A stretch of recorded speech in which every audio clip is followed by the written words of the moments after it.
The great chamber of the Galactic Council was silent.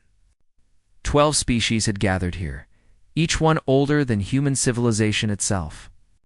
They sat on floating platforms arranged in a circle. Looking down at the small figure standing in the center of the room, Ambassador Daniel Price felt very small. He was a tall man by human standards, with gray hair and tired eyes. But here, surrounded by beings that towered over him, he felt like a child called before angry parents. High Arbiter Vextel rose from his seat. He was a Corvani, a creature with 4 arms, 4 eyes, and a body covered in dark blue scales. His voice was deep and cold. "The Council will now discuss the matter of the human species," he announced. Daniel had been Earth's representative to the Council for 6 months. In that time, he had learned many things. He had learned that the galaxy was old, far older than humans had imagined. He had learned that thousands of species had risen and fallen over millions of years. And he had learned that the Galactic Council ruled everything. "Humanity has broken our laws," Vexel continued. "They've taken 17 star systems without permission. They have built colonies on 43 worlds. They have created warships without our approval." A murmur passed through the chamber. The other delegates nodded their heads, or whatever passed for heads among their kind. Daniel stepped forward. "High Arbiter, humanity did not know about these laws. We discovered faster-than-light travel on our own. We had no idea the Council existed until your ships found us 3 years ago." Vextel's 4 eyes narrowed. "Ignorance is not an excuse. Every species that joins the Accord must follow our rules. Every species must pay for their mistakes." "Pay?" Daniel asked. "What do you mean?" The High Arbiter smiled. At least Daniel thought it was a smile. It was hard to tell with alien faces. "Humanity will surrender 60% of its colonies. You will provide 1 million humans each year to work for established species. You will destroy your military ships and allow our peacekeepers on your homeworld. And you will give us 40% of everything you produce for the next 500 years. Daniel felt his heart stop. For a moment, he could not breathe. Then the anger came, hot and fierce. "You want us to become slaves?" he said quietly. "We want you to take your proper place," Vexel replied. "This is how it has always been. The strong lead, the weak follow. This is the natural order of things." Around the chamber, the other delegates made sounds of agreement. To them, this was normal. This was tradition. For 40,000 years, the Council had demanded tribute from weaker species. No one had ever refused. Daniel pulled out a small communication device.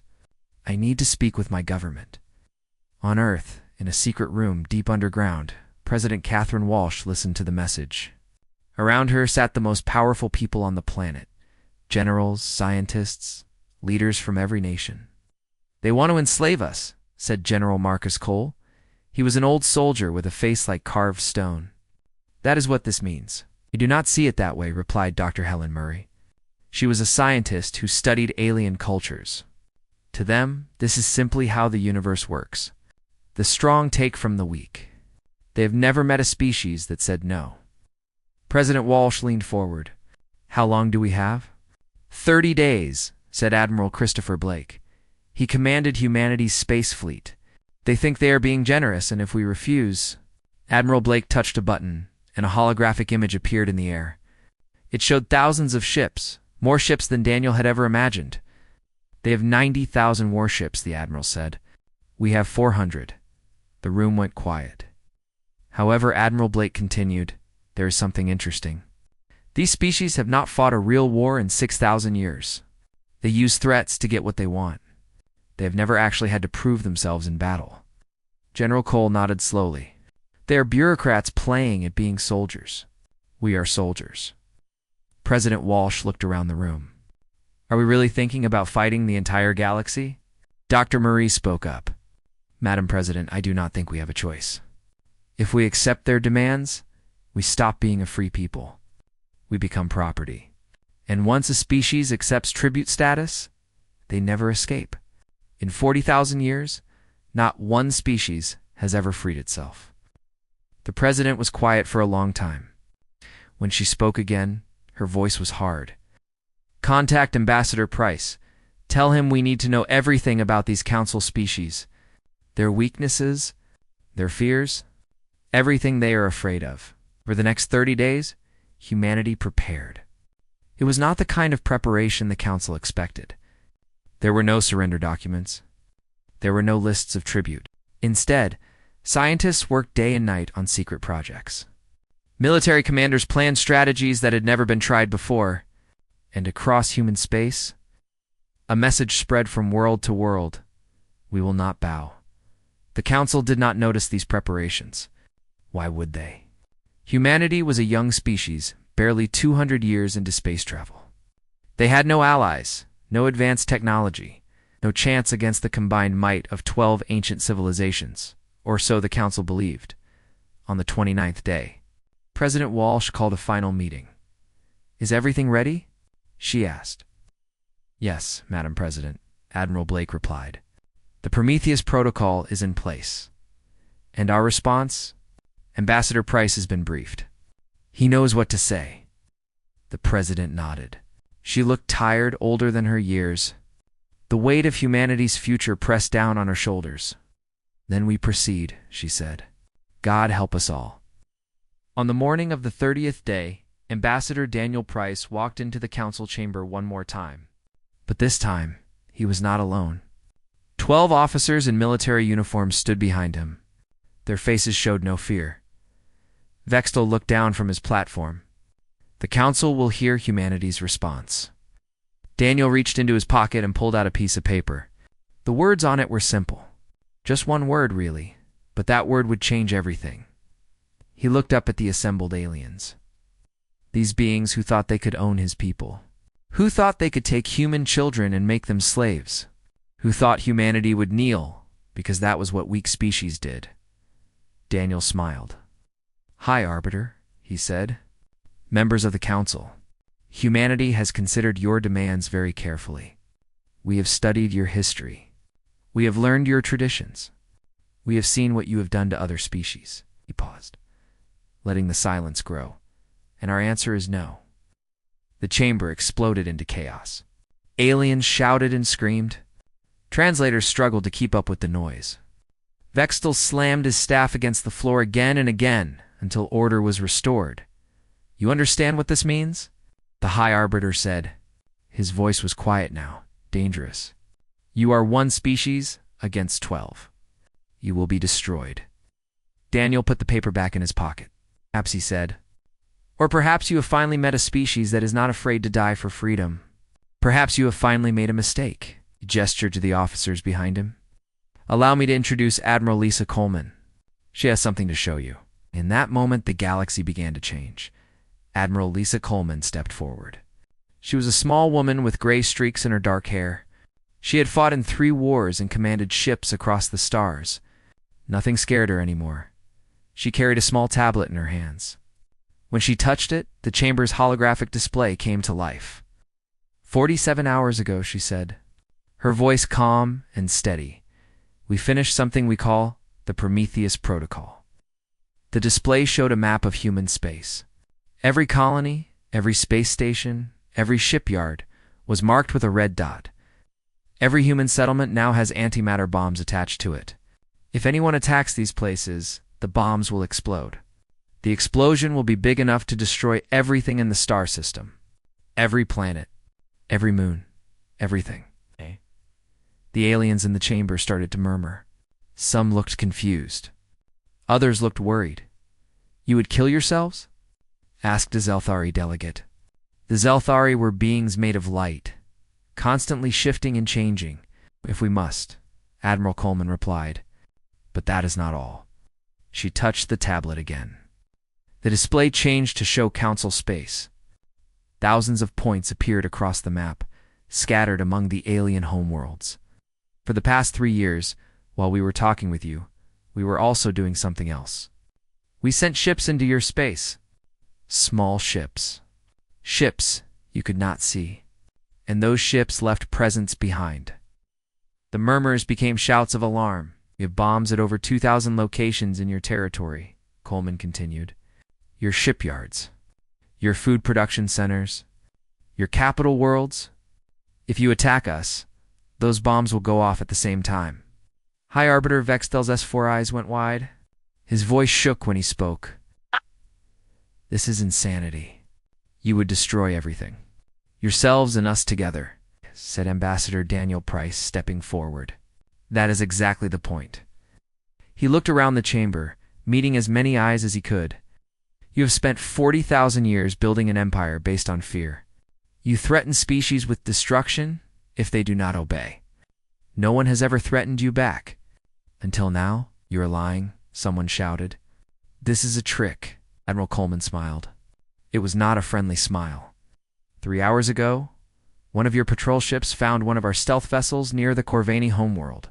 Let me show you what happened. The display changed to show sensor recordings. A small, dark ship appeared out of nothing. It fired once, a bright flash of light. Then it vanished. The Corvani patrol ship was left floating dead in space, its engines destroyed, its weapons melted. Oh. We chose not to destroy them, Coleman said. Consider it a gift. The chamber was completely silent now. No one spoke. No one moved. Daniel Price folded his paper and put it away. Humanity has a different offer for the Council, he said. We do not want war. We do not want to destroy you. We want to work with you. He spread his hands. We offer a true alliance. Equal partnership. Free trade between our peoples. We help each other against threats. No tribute. No slavery. We share what we know, and you share what you know. We build something new together. He paused. You have 30 days to answer? Then he turned and walked out of the chamber. Admiral Coleman and the other officers followed him. They left behind a room full of terrified aliens. The news spread across the galaxy like fire. For the first time in 40,000 years, someone had said no to the Council. Not just no, but no with teeth. No with weapons. No with the promise of mutual destruction. The Council species did not know how to react. Some wanted to attack immediately, to call humanity's bluff. Others wanted to negotiate. Others wanted to run away and hide. Within weeks, cracks began to appear in the Council's unity. The Zalthari were the first to leave. They had always been uncomfortable with the tribute system. They withdrew to their home systems and declared neutrality. Then the Corvani started fighting among themselves. Some believed they should accept humanity's offer. Others believed they should die fighting rather than treat a younger species as equals. The Melthari Collective sent secret messages to Earth. They had been slaves of the Council for 8,000 years. They wanted to know if humanity's offer was real. If there was truly a chance for freedom, President Walsh answered them personally. It meant every word, she said. We do not want servants. We do not want subjects. We want partners. If you choose to stand with us, we will stand with you. Back on the diplomatic station, Ambassador Price watched the chaos unfold. He was tired. His heart was weak, and the doctors kept telling him to rest. But he could not rest. Not yet. His assistant, a young woman named Susan Lee, brought him reports every hour. The Torvan Republic is calling for war, she said. They say we must be destroyed before we can threaten the Council again. And the others? Divided. The Crystalline Assembly wants to talk. The Voss Imperium has not said anything at all. No one knows what they are thinking. Daniel nodded. This is what we hoped for. As long as they are fighting each other, they cannot focus on us. Do you think it will work? Susan asked. Do you think they will actually accept our offer? Daniel looked out the window at the stars. I do not know, he said honestly. But I know this. For the first time in 40,000 years, they are afraid. Not of our ships. Not of our weapons. They are afraid because we showed them that their system does not work. That there is another way. He turned back to Susan. Change is coming. Whether they want it or not. The only question is whether they will be part of it or whether they will be left behind. 3 months later, the Melthari made their choice. They broke away from the Council and asked to join humanity's alliance. It was the first time in galactic history that a tribute species had found freedom. When the announcement was made, there were celebrations on Earth. People danced in the streets. They had proven that the Council could be beaten, not with weapons, but with hope. President Walsh addressed the world. "This is just the beginning," she said. "The Melthari are the first, but they will not be the last. Every species that has suffered under the Council's rule will hear about what happened today. They will know that freedom is possible." She looked into the cameras, her eyes bright with determination. "We did not start this fight. We did not ask to be threatened and bullied, but we will not back down. We will not kneel, and we will not stop until every being in this galaxy has the right to choose their own future." Across the stars, billions watched her speak. Some were human, many were not, and in their hearts, something began to stir. It felt like hope. On the Council homeworlds, the leaders watched the same speech.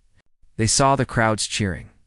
They saw the Melthari standing beside humanity as equals. They saw everything they had built beginning to crumble, and they did not know what to do. For the first time in their long history, the masters of the galaxy were afraid. 6 months had passed since humanity said no. The galaxy had never been the same since. Ambassador Yuki Tanaka stood at the window of the diplomatic station, watching ships pass by in the distance. She had taken over from Daniel Price when his health finally forced him to return to Earth. The old man was recovering well, but the stress had nearly killed him. Now it was her job to guide humanity through the storm.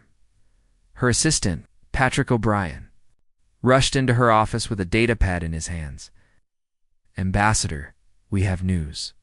The Voss Imperium has declared war on the Torvan Republic." Yuki turned around slowly. "What happened?"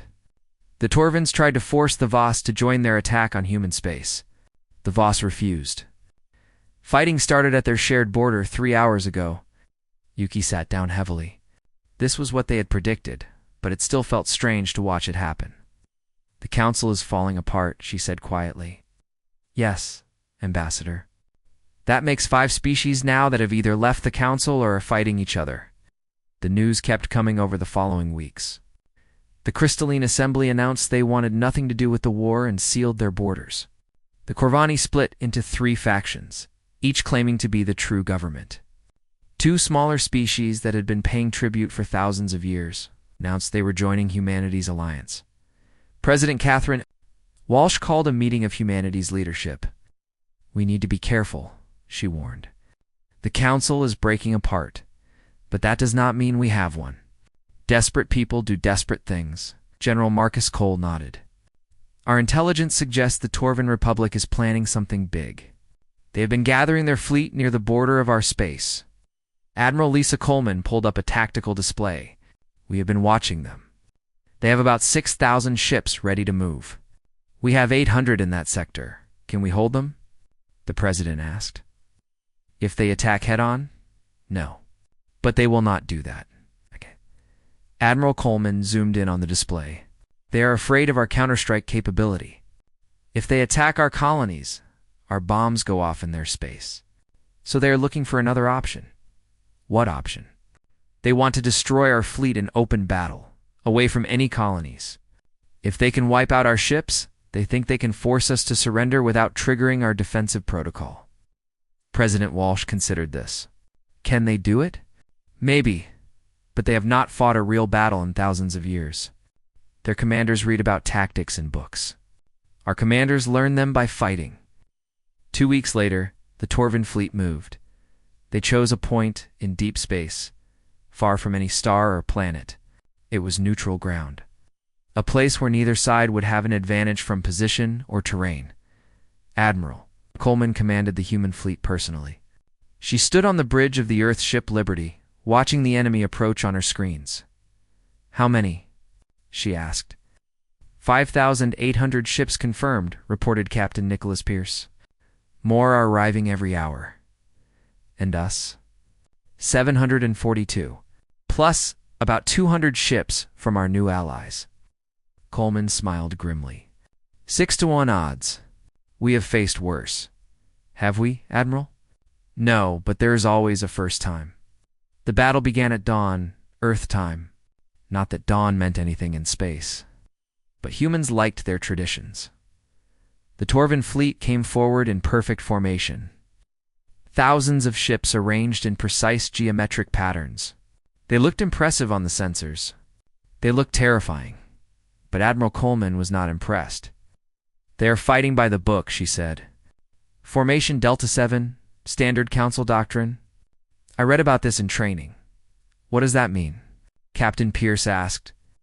"It means they will do exactly what we expect them to do. Signal all ships, begin Operation Broken Mirror." What followed was not a battle. It was a lesson. Human ships did not fight in neat formations. They moved in small groups, striking from unexpected angles, and then retreating before the enemy could respond. They targeted command ships and supply vessels. They jammed communications and confused sensors. The Torvan commanders tried to adapt, but they were too slow. Every order they gave was anticipated. Every formation they adopted was countered before it could form. Within 6 hours, the Torvan fleet was in chaos. "Admiral, they are retreating." Someone shouted. Coleman watched the enemy ships scatter. Over 1,000 had been destroyed. Another 1,000 were too damaged to continue fighting. Human losses were 53 ships. "Signal our allies," she ordered.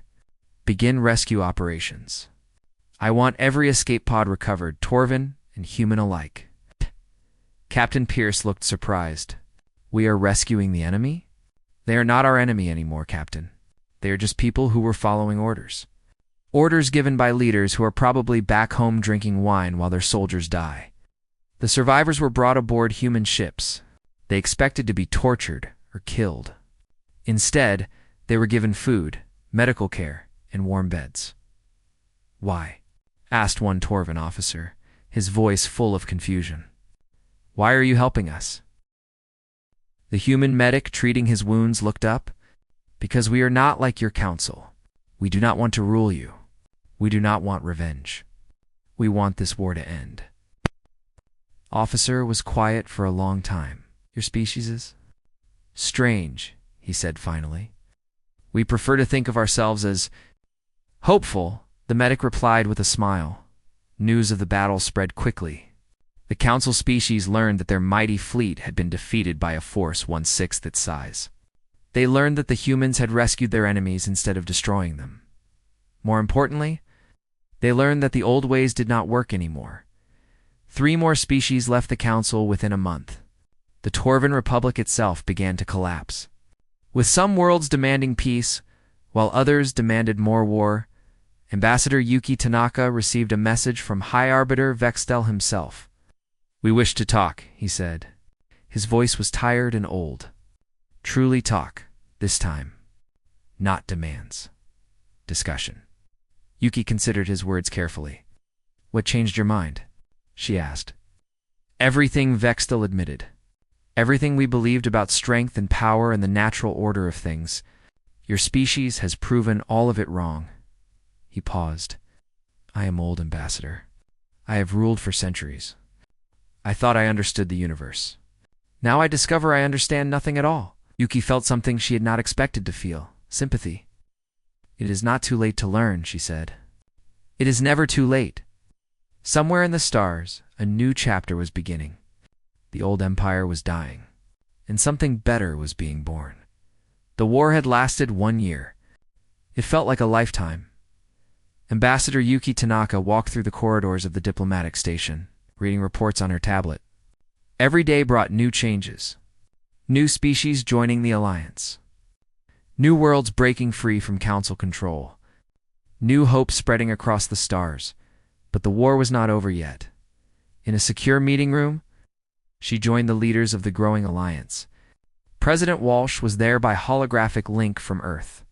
Admiral Coleman attended from her flagship, and beside them sat representatives from 8 different species, all of whom had chosen freedom over submission. The most important newcomer sat at the end of the table. The Melthri envoy was unlike anything Yuki had ever seen. Its body was made of living silver, constantly shifting and flowing. It spoke with the voice of billions, a hive mind that had suffered under council rule for 8,000 years. "We have brought you a gift," the Melthri said. Its voice sounded like many voices speaking together, harmonizing like a choir. The envoy's body flowed upward, projecting images into the air. Technical diagrams. Ship designs. Weapon systems. We have served as the Council's engineers for millennia, the Melthari continued. We built their ships. We maintained their weapons. We know every weakness they have. Admiral Coleman leaned forward, her eyes scanning the data. Commander Stephen Grant, her tactical officer, was already taking notes. Their shields, he breathed. They all use the same basic frequency, as the Melthari confirmed. Change your weapons to match this frequency, and their shields become useless. One shot will disable any Council ship. The room erupted in excited conversation. This changed everything. With this knowledge, the Alliance fleet could fight on equal terms with the Council's remaining forces. President Walsh held up her hand for silence. Why? She asked the Melthari. Why give us this? You could use it to free yourselves. You do not need us. The envoy's silver form solidified into something almost human-shaped, a gesture of respect. We have asked ourselves that question many times, it said. For 8,000 years we dreamed of freedom, but we never imagined what we would do with it. The many voice grew stronger. Then you came. You did not just fight back against the Council. You offered something else. A vision of what the galaxy could be. Partnership instead of dominion. Cooperation instead of conquest. The Melthari turned to face each person in the room. Freedom is not enough. We have learned this from watching your species. Freedom must be built on something. On shared purpose. On mutual respect. On the belief that we are stronger together than we are apart. The envoy's voice dropped to a whisper. You taught us this, without even knowing it, and so we choose to stand with you. Not because we must, because we want to.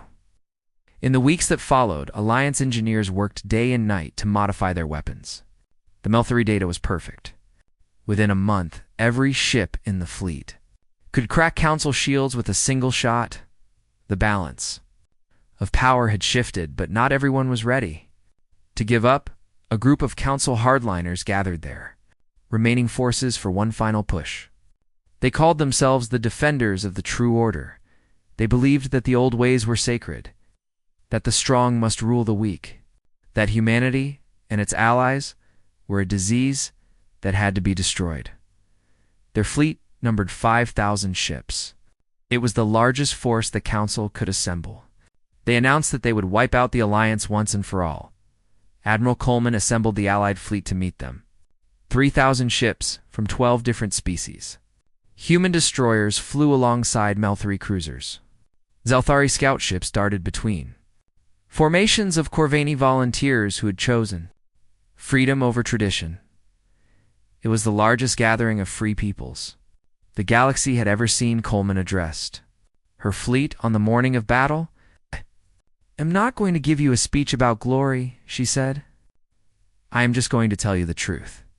Her voice carried across thousands of ships, translated into dozens of languages. The beings in those ships are not evil. They are scared.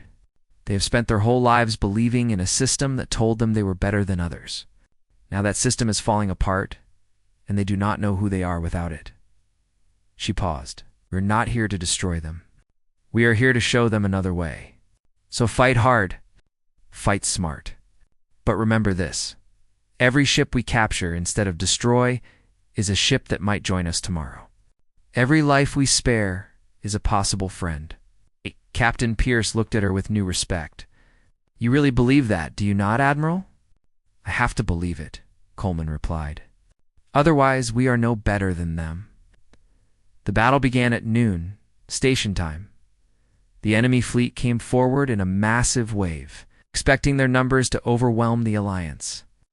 But the Alliance had the Melthari data, and they had something else too. They had something worth fighting for. Human ships led the attack, punching holes in the enemy formation with weapons that cut through shields like paper. Melthari vessels followed, their precise engineering allowing them to disable enemies without destroying them. Zelthari lightships dazzled enemy sensors while Corvani, Warriors boarded crippled vessels and convinced their crews to surrender. It was chaos. It was beautiful. It was victory. By evening, over 3,000 enemy ships had been captured or disabled. Fewer than 500 had been destroyed, most by accident or by captains who chose death over surrender. The defenders of the true order were finished. In the aftermath, the Alliance treated their prisoners well. They gave them food and medicine. They talked to them not as conquerors to the conquered, but as people to people. Many of the prisoners were confused. They had expected brutality. They had expected revenge. Instead, they found kindness. "Why do you not hate us?" one captured commander asked. "We tried to destroy you. We would have enslaved your children." The human officer who was processing him looked up. Her name was Lieutenant Karen Wells, and she had lost her brother in the war. "Hating you would not bring him back," she said quietly, "and it would not make the future any better." The commander was silent for a long time. "Your people are strange," he said. Finally, Lieutenant Wells almost smiled. "We get that a lot." Word of the battle spread across the galaxy. The old council was finished. Its power was broken. Its fleets were captured or scattered. The species that had ruled through fear for 40,000 years were learning what it meant to live without that power. Some of them could not accept it. They retreated to their homeworlds and closed their borders, refusing to be part of the new order. But many others began to wonder if maybe, just maybe, the humans had been right all along. Ambassador Tanaka received messages from dozens of species, asking how they could join the Alliance, how they could be part of something new.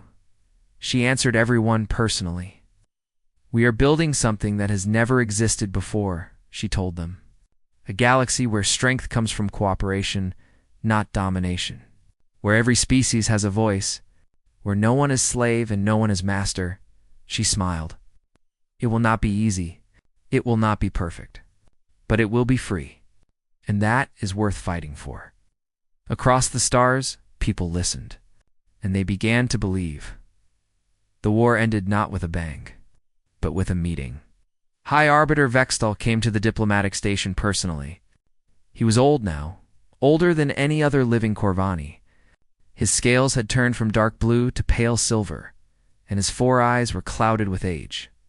But his mind was still sharp, and he had come to make peace. Ambassador Yuki Tanaka met him at the docking bay. They stood facing each other for a long moment. Human and Corvani, once enemies, perhaps now something else. "Thank you for coming," Yuki said. "Thank you for not destroying us when you had the chance," Vexel replied. His voice was tired but steady. They walked together through the station corridors. Around them, beings of dozens of species went about their business. Humans talked with Melthari. Zelthari floated past Corvani. Former masters and former slaves worked side by side. "This is what you wanted," Vexel said, looking around. "This is what you fought for. It's what we hoped for," Yuki corrected. "We were not sure it would work." The old Corvani made a sound that might have been a laugh. We were. "For 40,000 years, we believed that power was the only truth, that the strong must rule and the weak must serve. You proved us wrong." We reached a conference room where the leaders of the Alliance waited. President Walsh, Admiral Coleman, the Melthari envoy, representatives from every species that had joined the cause, and facing them, the remaining leaders of the old council, tired, defeated, uncertain. YUKI took her place at the head of the table. "We are not here to punish anyone," she began. "We are not here to demand tribute or revenge.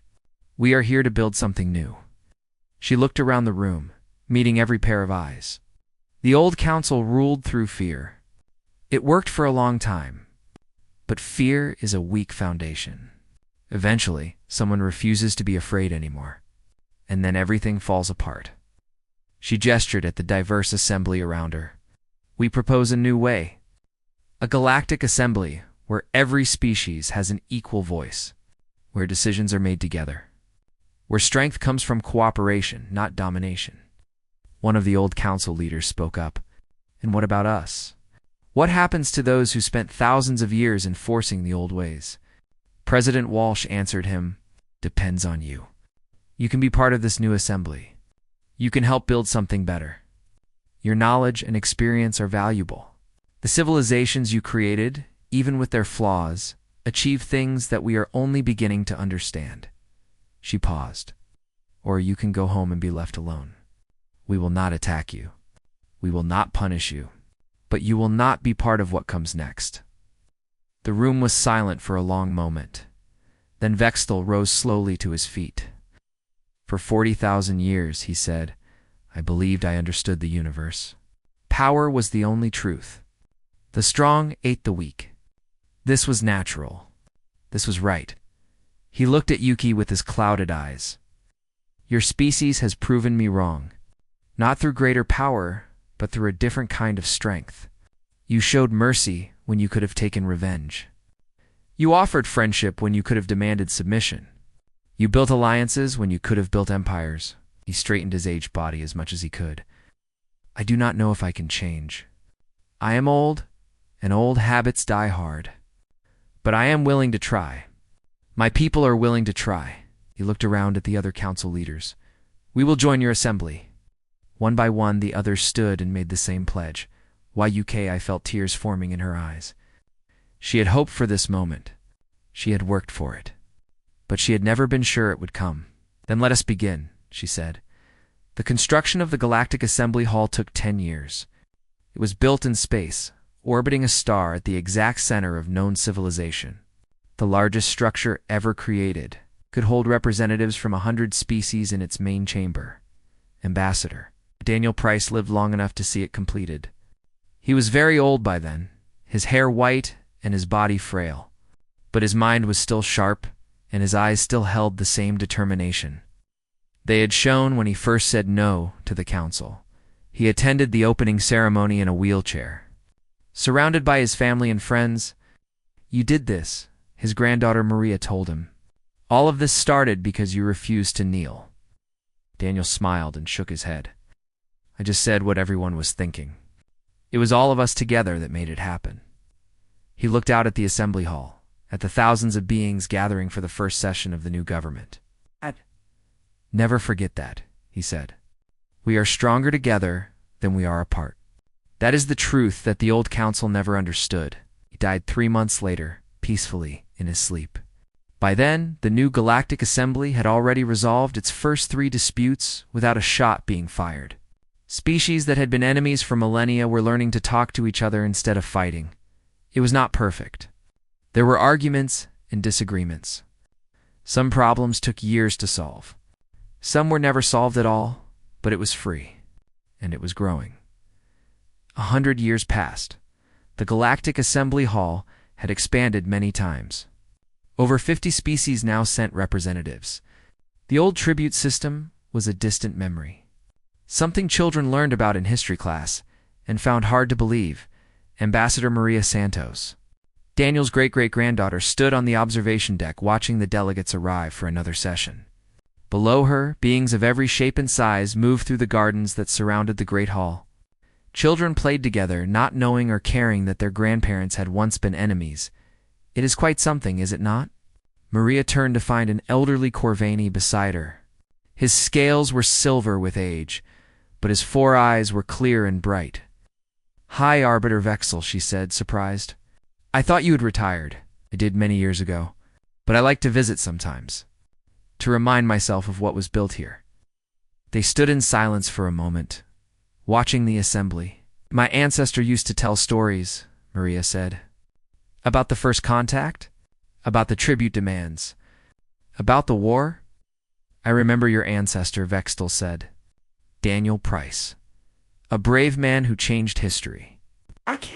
Said you told him once that humanity would either save the galaxy or destroy it." The old Corvani's mandibles clicked, and what Maria had learned was a smile.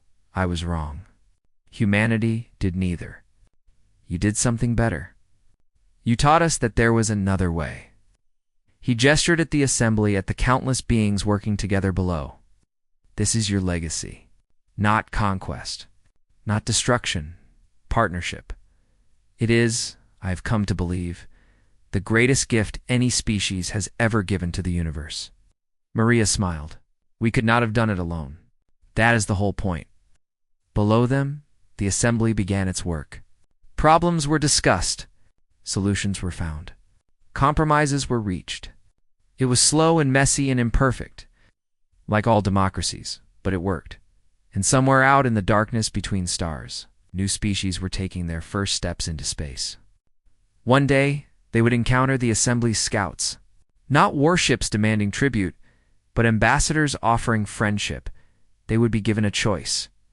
Not submission or destruction, but something else entirely. A chance to be part of something bigger than themselves. A chance to help write the next chapter of galactic history, and the galaxy would continue to grow. Continue to change. Continue to become something better than it had ever been before.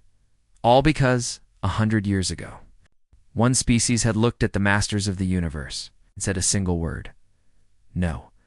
That word had shaken the galaxy, and the echoes were still spreading.